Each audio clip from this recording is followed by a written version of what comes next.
டயட்ல இருக்கிற நீங்க யாரா கறி தோசை சாப்பிடணும்னு ஆசைப்படுறீங்களா? ஆமாங்க.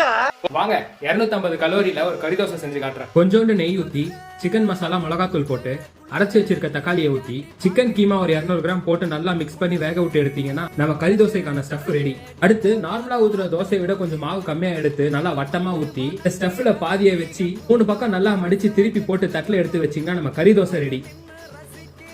தரமா இருக்கு. ஒரு தோசை பாத்தீங்கன்னா 250 கலோரிஸ் வரும். சோ 2 தோசை 500 கலோரி நைட்டுக்கு ஓவர். அப்படியே மதியானம் பாத்தீங்கன்னா வீட்டுல வந்து கீரை குழம்பு செய்யறதா இருந்தாங்க. சோ அவங்க தாளிக்கிறதுக்கு முன்னாடி கீரையும் பருப்பும் கொஞ்சம் எடுத்து வச்சுக்கிட்டேன். அது கூட ஒரு பவுல் ரைஸ், கீரை பருப்பு ஒரு 150 கிராம்ஸ், இது கூட தயிர் ஒரு 100 கிராம். சோ மதியானத்துக்கு 450 கலோரி சாப்பிட்டாச்சு. அப்படியே காலைல பாத்தீங்கன்னா 2 முட்டை 2 வாழைப்பழம் அதோட முடிச்சுக்கிட்டேன். அதெல்லாம் இருக்கட்டும், தோசையை ஊத்தி சாப்பிடுறே இது எப்பறம் நீங்க டயட்னு கேட்டீங்கன்னா, தோசையா இருந்தாலும் சரி, இட்லியா இருந்தாலும் சரி, மாவு குடிச்சதுக்கு அப்புறம் தான் அதை செய்வாங்க. சோ குடிச்ச மாவுல எது செஞ்சாலுமே அது நம்ம வயிற்றுக்கு வந்து நல்லது. அதனால எந்த கில்ட் இல்லாம தோசை சுட்டு சாப்பிடுங்க. நாளைக்கு வேற வீடியோல பாக்குறேன். பாய்.